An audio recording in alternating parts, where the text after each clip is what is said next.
한국바이오안전성정보센터는 객관적이며 올바른 LMO, GMO 정보 제공을 위해 노력하고 있습니다. 본 영상에 관련해 LMO, GMO 안전성에 대한 여러 가지 의견을 댓글 등으로 자유롭게 남겨주세요. 여러분의 참여가 다양한 관점의 GMO 영상을 제작하는 데 많은 도움이 됩니다.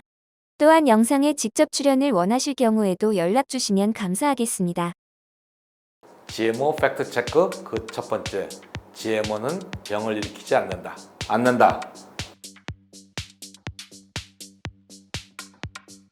자, 그러면 다른 큰 질병은 우선 뒤로 하고 GMO 식품을 먹으면 알레르기가 생길 거라는 말을 하는 분들이 많은데요. 이분들이 주장하는 것은 근래에 아토피라든가 아스마 등 알레르기와 관련된 질병이 늘어나고 있는 것은 GMO의 개발과 재배 확대와 관계가 있다는 것입니다. 아마 이런 궁금증이 생기실 거예요. 알레르기가 생긴다는 것은 인체 면역 반응을 떨어뜨리는 것이 아닌가? 그리고 GMO가 이런 작용을 하는 것은 아닌가? 그런데 이것에 대한 해답을 얻기 위해서는 우선 알레르기가 무엇인지, 왜 생기는지, 그리고 왜 알레르기 환자가 점점 늘어나고 있는지에 대해 먼저 생각해 봐야 합니다. 먼저 알레르기라고 하는 것은 대부분의 사람들의 아무 문제가 없는 그런 물질에 대해서 소수의 사람들이 보이는 과잉 면역 반응입니다. 세상에는 수많은 물질이 있습니다. 이 중 병원균과 같은 것은 우리 몸에 들어오면 해를 끼치기 때문에 우리 몸은 이를 방어하기 위해 면역 반응을 일으킵니다. 특히 매일 섭취하는 음식에 들어있는 물질들은 우리 몸의 면역 반응에 중요한 역할을 하기도 합니다.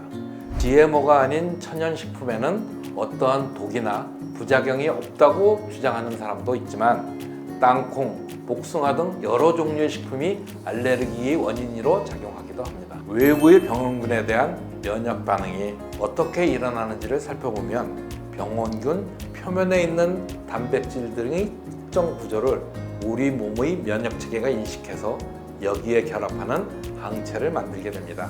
항체가 만들어지도록 하는 특정 구조를 우리는 항원이라고 부릅니다. 병원균 등의 표면에 있는 항원에 항체가 결합하게 되면 이후 복잡한 면역 반응을 통해 보호작용이 시작되는 것이죠. 알레르기 반응은 이러한 면역 반응이 과도하게 일어나는 것입니다. 대부분의 사람들은 복숭아에 있는 항원 물질을 독성으로 인식하지 않지만 일부의 경우에는 여기에 면역 반응을 일으킵니다. 과거 우리나라는 알레르기성 비염이 적었습니다. 하지만 지금은 생활하는 동안 많은 사람들이 이런저런 알레르기로 고생하고 있는 게 현실입니다. 그런데 이런 아토피, 알레르기성 질환은 좀 잘 사는 나라들에서는 공통적으로 크게 늘었습니다. 지난 30년 동안 소위 선진국에서는 아토피성 피부염이 2배 내지 3배 증가해서 많은 어린이가 고생하고 있습니다. 신기한 점은 개발도상국보다는 선진국, 농촌보다는 도시에서 확연히 많다는 점입니다. 이상하지 않으신가요? 여기에 대해서 1989년 데이빗 스트라찬이라는 분이 위생가설로 설명을 했습니다. 우리 조상에게 세균과 기생충은 생존을 위협하는 큰 문제였고 우리 몸은 이에 대응하기 위해 면역 체계를 발전시켜 왔습니다. 그런데 생활 환경이 좋아지고 깨끗해질수록 기생충과 잡균에 노출될 확률이 갑자기 크게 줄어들게 된 거죠. 우리 몸에 지난 수백만 년 동안 잡균과 기생충을 방어하도록 만들어진 기본 시스템이 현재는 많이 사라진 것입니다. 좀 더 전문적으로 얘기해 보겠습니다. GMO가 알레르기를 유발하려면 GMO 식품에 알레르기 유발 물질이 들어있어야 됩니다. GMO를 만들기 위해서는 하나 내지 소수의 외래 유전자를 도입하게 됩니다. 따라서 복잡한 구성 성분에 대한 알레르기 발생 여부를 조사해야 되는 새로운 천연식품보다는 알레르기 유발성을 평가하는 것이 훨씬 쉽습니다. 새로운 천연식품이 알레르기 유발성인지를 판단하기 위해서는 식품에 함유된 수만 종의 단백질 중에 어떤 것이 알레르기를 일으키는지 확인해야 되는데 이것이 쉽지 않습니다. GMO의 경우에는 콩, 옥수수 등 이미 알레르기 유발성에 대해서 잘 알려진 식품에 소수의 단백질이 추가된 것이고 이것이 알레르기 유발성을 평가하는 것이기 때문에 확인이 훨씬 쉽습니다. 바꿔 말하면 위해성을 평가하는 데 있어서 GMO는 생각보다 천연식품보다 위해의 원인이 적을 수도 있고 있다 하더라도 그 원인을 알아내는 것이 훨씬 더 쉽다는 것입니다. 무조건 GMO가 건강을 해친다고 할 수는 없다는 말이죠. 알레르겐 여부는 알레르기 유발성 구조의 존재 여부와 위 혹은 장액에서 얼마나 쉽게 분해되는지를 파악하여 판단할 수 있습니다. 인공 위, 장액에 노출하였을 때 잘 분해되는 것은 알레르기원으로 작용할 가능성이 낮고 잘 분해되지 않는 것 중에서 일부가 알레르기원으로 작용할 수 있다는 점이죠. 현재까지 GMO 식품에 관해서 어떤 특정한 GMO가 알레르기원으로 작용한다는 예는 발견되지 않았습니다. 그렇다면 앞으로도 GMO의 안전성은 계속될 수 있을까요? 이것은 가장 중요하고 민감한 문제입니다. 만약 GMO에 기존에 없던 알레르긴이 있다면 심사 이전에 걸러질 것이고 심사 승인을 받을 수도 없고 승인된 이후에도 문제가 반결되면 당연히 취소돼야 하겠죠. 이러한 사례를 보여주는 사례로 스타링크 옥수수 케이스가 있습니다. 스타링크 옥수수는 미국의 아벤티스라는 회사에서 개발한 해충 저항성 GMO입니다. 1998년에 사료용으로 승인됐습니다.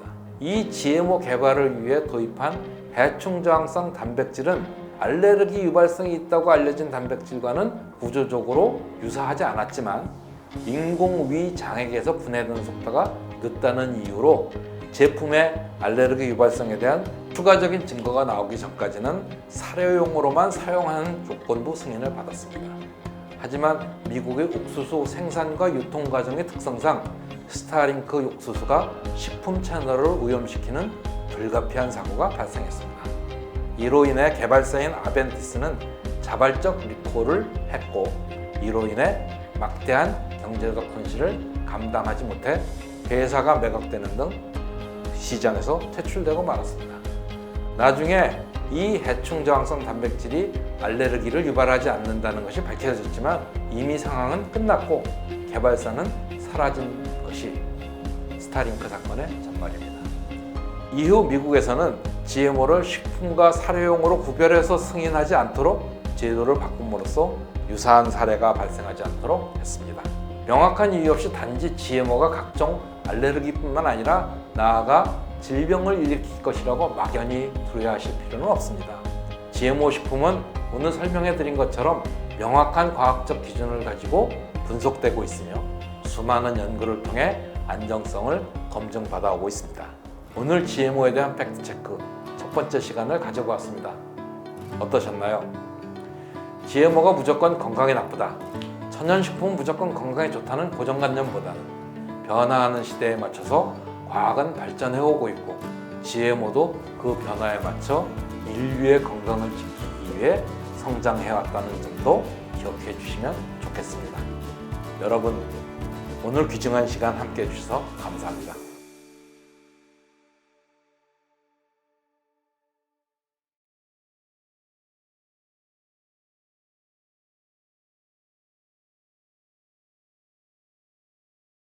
한국바이오안전성정보센터는 객관적이며 올바른 LMO, GMO 정보 제공을 위해 노력하고 있습니다.